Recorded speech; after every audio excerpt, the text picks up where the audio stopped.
La médecine traditionnelle chinoise est un système global des différents aspects.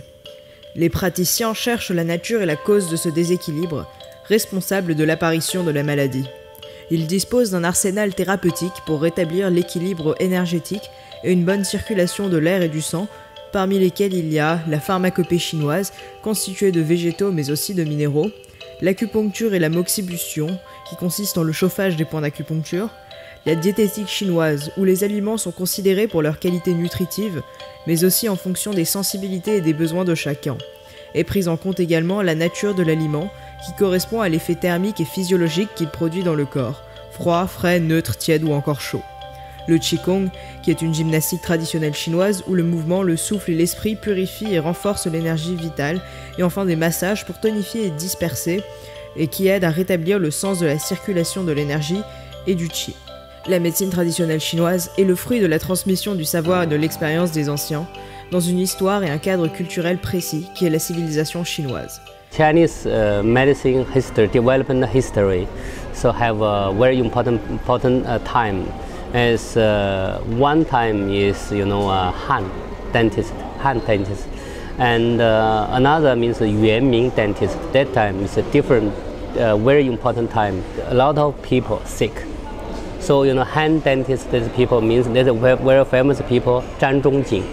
These people before very high place in government, but these people like head of a big city, So they changed to doctor. Why like this? Because his family is 90% and 80% died. But the doctor no way to treatment. Why like this? In Chinese means 瘟疫. This is same. This why like this is a wide change. Immune system no good. But this time use Chinese medicine is better.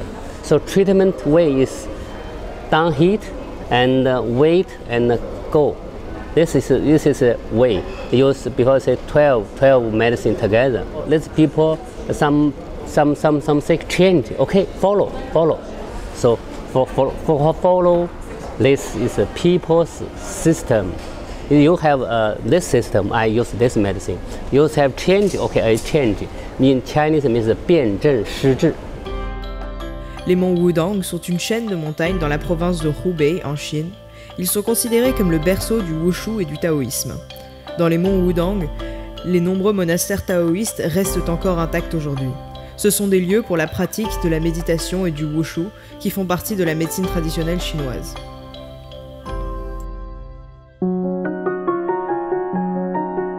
La Chine antique est la période des empereurs mythiques, comme Huangdi l'empereur jaune, Shennong le divin laboureur ou encore Fuxi, à qui on attribue la rédaction du I Ching, le livre des mutations. Les premiers écrits retrouvés de cette période sont vieux de plus de 5000 ans et sont sur des os plats ou encore des carapaces de tortues, et rapportent le caractère divinatoire et le culte des ancêtres. Huangdi nous dit « Le corps connaît la destruction, mais l'esprit ne change pas dans son immortalité. Il chevauche les mutations et ces transformations n'ont pas de fin. » La médecine traditionnelle chinoise est très influencée par Confucius, qui plus qu'un penseur, fait partie intégrante du patrimoine culturel de la Chine.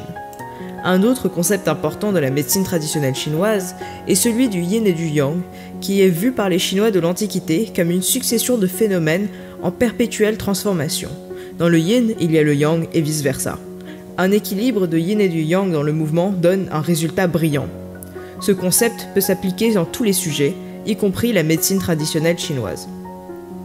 L'une des grandes influences de la médecine traditionnelle chinoise est le taoïsme, qui est une doctrine philosophique et religieuse.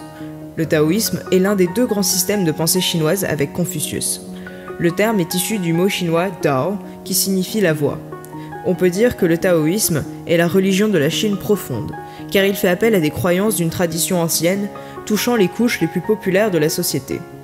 养生方面有动武功和静功两结合的呢，有静功都是在那个打坐修炼当中也是一种养生的方法，还有来说是在动功来说是太极拳里边，光这个太极拳哈，它既能是动功，也代表是。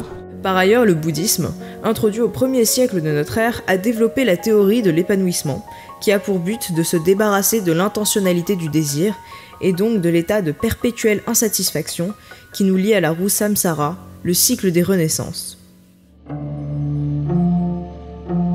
La théorie de la médecine traditionnelle chinoise est soumise au matérialisme et à la dialectique de pensée antique qui est fondée sur les concepts de l'équilibre du yin et du yang, de l'harmonisation des 5 éléments, de l'expression du yin et du yang sur les mouvements des 5 éléments, et sur l'étude des organes et du système circulatoire sanguin et de l'air. Le diagnostic et le traitement se fait à partir des observations du visage et du pouls pour déduire un bon fonctionnement du corps. En comparant le corps humain à une voiture, le yin représente alors l'essence et le yang le moteur. Par conséquent, pour qu'une voiture roule vite, il faut un moteur puissant et beaucoup d'essence. En continuant dans ce raisonnement, les organes seraient les pièces mécaniques, le système sanguin les câbles qui relient les pièces, le yang le moteur et le yin l'essence. La médecine traditionnelle chinoise a une longue histoire, elle date de plus de 3000 ans. Elle est originaire du bassin du fleuve Jaune. Depuis, plusieurs courants de pensée ont été développés ainsi que l'émergence de différentes méthodes de traitement comme la phytothérapie ou encore l'acupuncture. Durant les dynasties Xia et Shang, de 2100 à 1600 avant Jésus-Christ, on peut noter l'apparition du vin médical, de la soupe de plantes médicale, ainsi qu'une pratique hasardeuse de la médecine traditionnelle chinoise. Durant la dynastie Zhou, de 1049 à 221 avant Jésus-Christ, on peut noter l'apparition d'un diagnostic avec l'observation des yeux, l'odeur de la bouche, des selles, ainsi que des questions de sensation.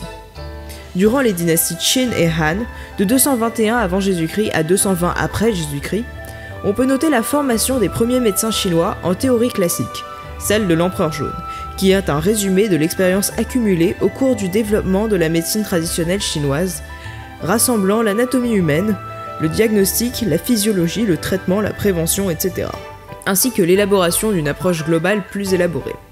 Depuis les dynasties Qin et Han, on peut noter le développement du transport, et donc diverses herbes provenant de régions éloignées arrivent à entrer dans les plaines centrales, contribuant ainsi à enrichir les connaissances de la médecine, ainsi que l'identification de la plante contre la toux.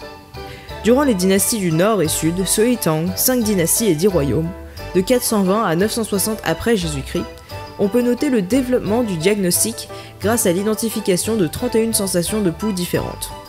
Durant les dynasties Song Nord et Sud, de 960 à 1279 après Jésus-Christ, on peut noter la mise en place de la part du gouvernement d'un bureau du médecin impérial, ainsi que l'élaboration d'une sculpture en bronze constituant la carte des points d'acupuncture, 354 points, et la compilation d'expériences et connaissances en acupuncture.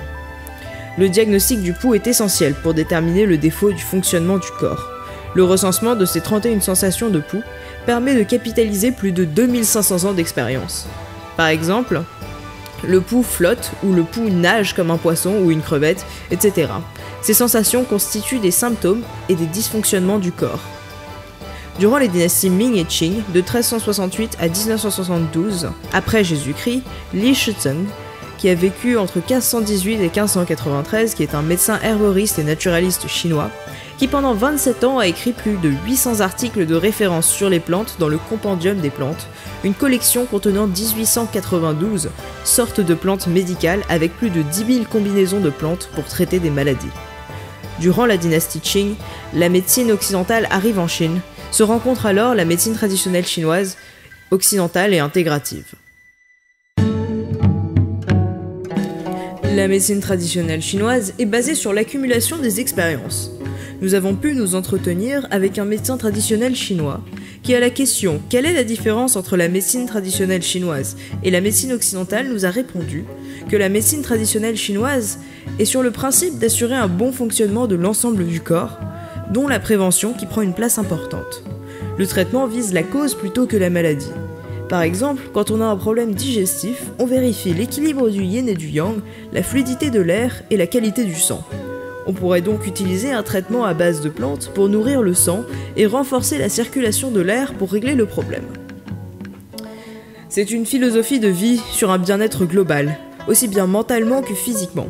Les influences du taoïsme, de Confucius et du bouddhisme ont largement contribué au développement de la médecine traditionnelle chinoise. Par exemple, un proverbe chinois dit « Se fâcher a le même effet sur la santé que boire du poison ». D'un point de vue philosophique, l'être humain est considéré comme une plante dans l'univers naturel. De ce fait, la nutrition préventive est définie en fonction du lieu et de la saison, comme une plante, car elle ne peut pas survivre dans certaines régions avec certains climats. La médecine traditionnelle chinoise est basée sur l'entretien de chaque partie du corps et du fonctionnement de l'ensemble. Les Chinois prennent donc différentes plantes en fonction du lieu d'habitation et de la saison. Une hygiène de vie à la médecine traditionnelle chinoise consiste à faire des mouvements pour s'assurer d'une bonne circulation du sang et de l'air, le tai chi, respecter dans la nutrition alimentaire l'équilibre des apports des produits en yin et en yang, aider le corps à fonctionner, par exemple en buvant de l'eau chaude avant de manger pour réchauffer tous les éléments du corps avant de les faire travailler, à avoir une philosophie de vie avec des pensées positives et zen, ainsi qu'une humeur constante, ce qui contribue au bon fonctionnement global de l'homme, aussi bien mentalement que physiquement. En cas de mauvaise circulation de l'air ou de blocage des méridiens, l'acupuncture est utilisée pour rétablir le qi, l'énergie du corps. In Western medicine, usually heart failure is treated with diuretics, beta blockers, and ACE inhibitor. Diuretics is used to reduce heart load. Beta blockers is used to reduce heart rate. And ACE inhibitor is used to reverse the remodeling of heart ventricular. Usually, doctors will prescribe these three drugs for patients with heart failure. In traditional Chinese medicine, heart failure can be treated by various therapeutic methods because heart failure can be classified into several different syndromes according to traditional Chinese medicine. And usually the most common syndrome of heart failure is the lack of heart yang. So I think that's the most big difference between traditional Chinese medicine and Western medicine. La Chine représente une part importante de l'humanité qui est assez mal cernée par le monde occidental. C'est une économie dont le taux de croissance fait rêver nos financiers. En Occident, la médecine traditionnelle chinoise est également de plus en plus reconnue, comme le démontre la reconnaissance fournie par des organismes officiels, ainsi que de nombreuses recherches effectuées au cours des 10 dernières années. La médecine traditionnelle chinoise est inscrite au patrimoine culturel immatériel de l'humanité par l'UNESCO depuis 2010. La médecine traditionnelle chinoise est aussi reconnue par l'Organisation mondiale de la santé dans le traitement de plus de 60 pathologies courantes, telles que le traitement de la douleur, des pathologies du système digestif, urinaire, respiratoire, etc. Récemment, aux États-Unis, le centre médical de l'équipe de Nethergard a démontré que l'acupuncture augmente la libération d'adénosine, une molécule ayant des effets antidouleurs. Ce niveau d'adénosine étant multiplié par 24 et la douleur réduite de 2/3. En Allemagne, 77% des établissements de santé intègrent déjà les médecines issues d'autres cultures, dont la médecine traditionnelle chinoise, en particulier l'acupuncture, à leur protocole de soins contre la douleur. Depuis 2000 ans, de nombreux essais cliniques randomisés sont menés en Suède et au Danemark. En France, une consultation a été ouverte il y a 25 ans à la Pitié-Salpêtrière et l'acupuncture est à ce jour intégrée au traitement de la douleur dans des hôpitaux tels que Beaujon, Bichat ou Cochin. L'acupuncture est également utilisée auprès des femmes enceintes après la naissance à l'hôpital de Strasbourg. Quand nous nous sommes entretenus avec un médecin traditionnel chinoise, on lui a demandé si la médecine traditionnelle chinoise pouvait remplacer la médecine moderne. Il a répondu que non, car c'était deux manières différentes de penser sur le corps humain.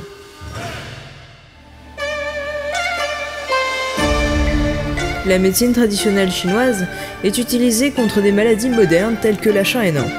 Nos recherches ont démontré que la Chine a développé un équivalent au Tamiflu, composé de 12 plantes qui traitent individuellement les symptômes de la maladie. Cependant, sur place, nous n'avons trouvé aucune trace de ce médicament, et les médecins traditionnels chinois avec lesquels nous avons pu nous entretenir n'en avaient pas entendu parler non plus. Cependant, le gouvernement chinois a sorti une liste de consignes pour éviter la contamination. Parmi ces recommandations, beaucoup concernaient le quotidien et des choses qui paraissent banales, comme une quantité de sommeil suffisante, des vêtements adaptés à la saison, une alimentation saine et équilibrée, etc. Mais cette liste de consignes recommandait également une liste de plantes à prendre pour prévenir des symptômes de la maladie. I think there is not a very clear conclusion about H1N1, and there is no effective Western medicine for this disease. The core value of traditional Chinese medicine is the treatment based on syndrome differentiation, not treatment on disease. We regard disease in the human body as a whole, and maybe we mix them together to treat H1N1. I don't believe this will work out because formulation is very complicated. It doesn't mean that you combine all the effective ingredients together, it can work. It's the formulation should be matched to the patient and the disease. It's not like a Western medicine. It's a chemical substance. It's a chemical substance. You can invent it in the laboratory, but traditional Chinese medicine must be matched to people and the disease. And let's talk about the H1N1. And in our TCM, we just think not it's the problem. We just admit it's the infectious disease. In our TCM, we just say it's the whole thinking, not to know the just like a black box theory. So in our TCM, the H1N1, we think it's a heat disease and have the fever, and it also have some other symptoms. So in our TCM, we just use worm disease problem. In 2009, our Chinese government just published a notice and use how to use TCM herbs and TCM method to prevent the H1N1.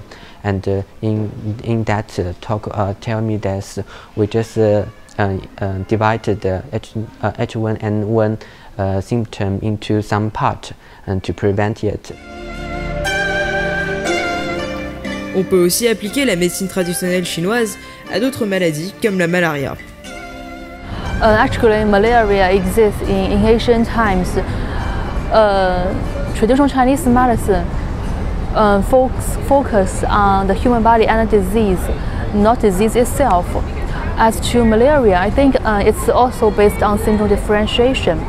If the patient has a high fever and a constipation, that means that he has a lot of heat in his body.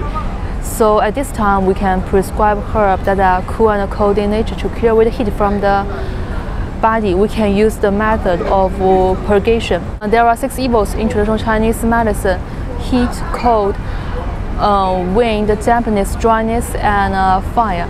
And malaria becomes, I think belongs to one of them. And whether the patient can recover depends on the pathogenic factors and on the balance between pathogenic factors and healthy qi.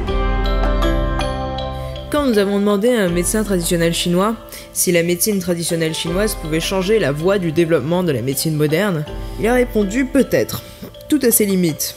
Quand la médecine moderne sera allée encore plus loin dans l'état d'esprit de s'intéresser aux choses de plus en plus petites, peut-être qu'il y aura un retour vers une pensée plus globale.